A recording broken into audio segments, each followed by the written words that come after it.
sehingga air mataku mulai merebak. Begitu air mataku mengalir, gadis itu menatapku dengan puas karena menyadari bahwa dialah penyebabnya. Itu memberiku kekuatan untuk menahan diri dan membalas tatapannya. Dia membuang muka dengan angkuh, tetapi setelah memastikan, kupikir bahwa aku sangat terluka dan meninggalkanku.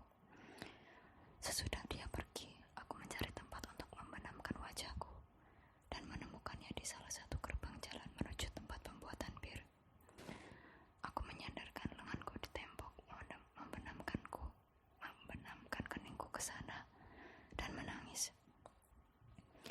Sambil menangis, aku menendangi tembok dan menjambaki rambutku keras-keras, saking getirnya perasaanku dan saking dalamnya kepedihanku. Aku membutuhkan pelampiasan.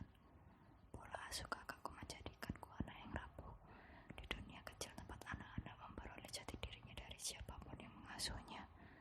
Tidak ada yang lebih melukai daripada perlakuan tidak adil. Perlakuan tersebut mungkin sepele, tetapi anak-anak adalah makhluk di dunia yang kecil.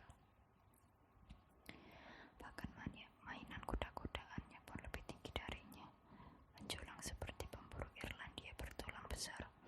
Sejak bayi aku terus-menerus menghadapi konflik akibat ketidakadilan. Sejak bisa bicara, aku sudah tahu bahwa kakakku, dengan lagak memerintah dan sifatnya yang angin-anginan, telah memperlakukanku secara tidak adil.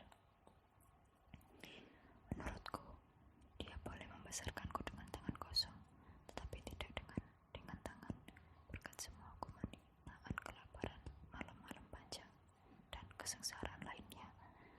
Aku memperoleh keyakinan itu, dan akibat terlalu banyak memikirkannya, seorang diri tanpa perlindungan, aku tumbuh menjadi pribadi yang pemalu dan sangat rapuh.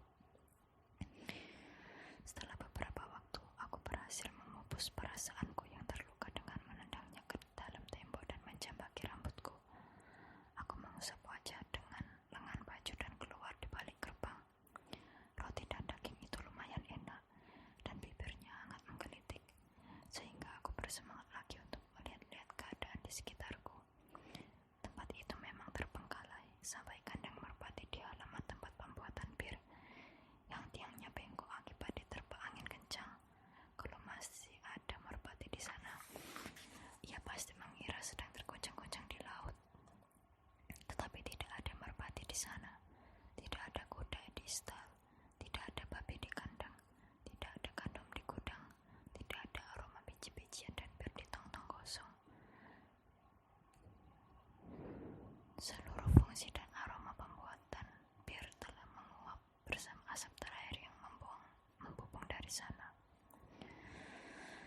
Termos-termos kosong berserakan di halaman menjadi pengingat pahit kejayaan masa lalu. Tetapi itu terlalu pahit untuk diterima sebagai contoh bir yang telah habis, dan mengenai hal ini, aku akan menganggapnya sebagai sampah biasa.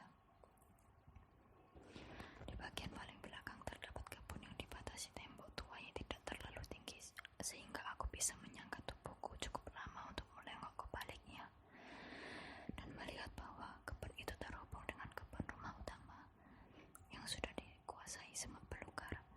Tetapi seruas jalan setapak masih tampak jelas, mungkin karena sesekali masih dipakai. Contohnya ketika Estella meninggalkanku tadi, tetapi dia sepertinya ada di mana-mana. Karena setelah aku berhasil menghindari kodaran termos dan melewatinya begitu saja, kulihat dia menginjak-injak termos-termosnya berserakan di sisi lain halaman. Dia memunggungiku dan dengan kedua tangannya memegang rambut coklat indahnya yang terurai, kemudian berlalu begitu saja tanpa menengok ke arahku. Ketika aku kali pertama memasuki tempat pembuatan bir, maksudku bangunan luas berlantai batu yang dulu digunakan untuk membuat bir, dan masih memiliki peralatan untuk membuat bir, dan berdiri di dekat pintu karena agak gentar oleh kegelapannya, aku melihatnya melewati api yang telah padam, lalu menaiki tangga besi tipis